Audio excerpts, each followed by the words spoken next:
Hello viewers, আসসালামু আলাইকুম। বাজারে নানা রকম নামি দামি ব্র্যান্ডের আইসক্রিম পাওয়া যায়, তবে বাজার থেকে কেনা আইসক্রিম কেনার চেয়ে ঘরোয়া পদ্ধতিতে তৈরি করে নিতে পারেন এই আইসক্রিম। শুধুমাত্র 3টি উপকরণ দিয়ে আজ আমি তৈরি করে দেখাবো ম্যাঙ্গো আইসক্রিম। তবে এই আইসক্রিমের স্বাদ নামি দামি ব্র্যান্ড থেকে কোনো অংশে কম হবে না। আইসক্রিম তৈরি করার জন্য আমাদের যা যা লাগছে: 1 কাপ আমের পিউরি, 1 কাপ হুইপড ক্রিম আর 1/4 কাপ কনডেন্সড মিল্ক। এবার একটা ব্লেন্ডারের জগের মধ্যে দিয়ে দিচ্ছি আমের পিউরি, হুইপড ক্রিম আর দিয়ে দিচ্ছি কনডেন্সড মিল্ক। এখন সবগুলো উপকরণ একসাথে ব্লেন্ড করে নিব। থেমে থেমে বেশ কয়েকবারে আমি ব্লেন্ড করে নিব।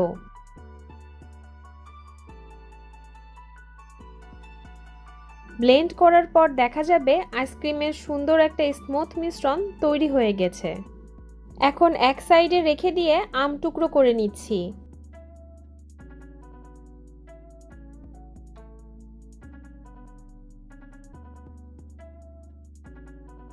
ছোট একটা নাইফ দিয়ে এভাবে দাগ কেটে আম টুকরো করে নিচ্ছি। আর আমের এই টুকরোগুলো আমি আইসক্রিমে ব্যবহার করব।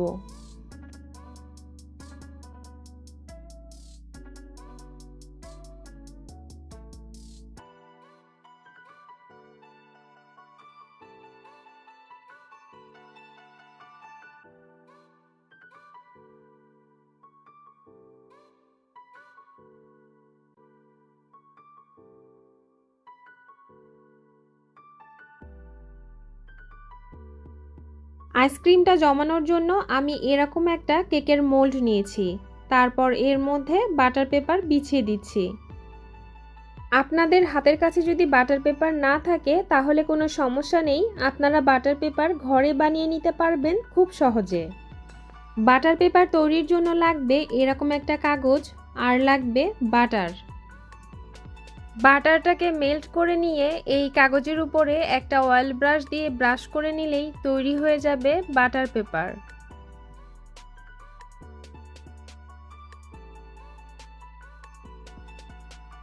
এবার এই মোল্ডের মধ্যে আমের টুকরোগুলো দিয়ে দিচ্ছি।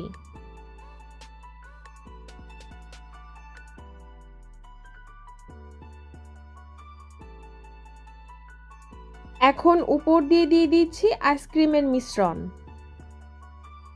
এখন বাটিটাকে একটু বাড়ি দিয়ে নিচ্ছি যাতে ভিতরে কোনো বাবলস থাকলে তা বেরিয়ে যায়। এবার আইসক্রিমের উপরে প্লাস্টিক র্যাপার দিয়ে র্যাপ করে দিচ্ছি।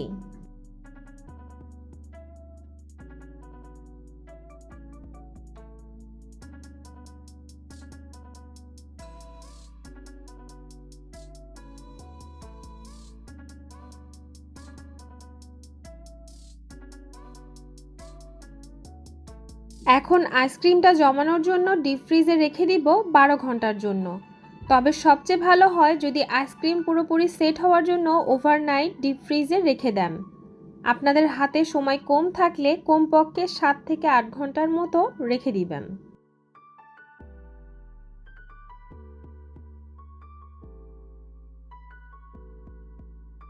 দেখতেই পাচ্ছেন আইসক্রিমটা জমে গেছে। এবার আমি একটা প্লেটে ঢেলে আপনাদের সাথে শেয়ার করছি যে এই আইসক্রিমটা কত সুন্দর সেট হয়ে গেছে।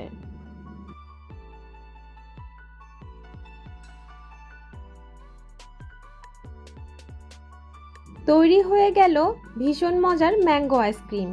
আর এখন যেহেতু পাকা আমের মৌসুম চলছে, সেই সাথে বাজার ভর্তি মিষ্টি পাকা আমের আনাগোনা রয়েছে। তাই পাকা আমের ভরা মৌসুমে আপনারা খুব সহজেই বাসায় এই ম্যাঙ্গো আইসক্রিমটি তৈরি করে নিতে পারবেন। আশা করি আমার আজকের ভিডিওটি আপনাদের ভালো লেগেছে। ভালো লেগে থাকলে একটা লাইক দিবেন এবং চ্যানেলটি সাবস্ক্রাইব করে আমার পাশে থাকবেন। আজকের মতো এখানেই বিদায় নিচ্ছি। দেখা হবে পরবর্তীতে নতুন কোনো রেসিপির সাথে। আল্লাহ হাফেজ।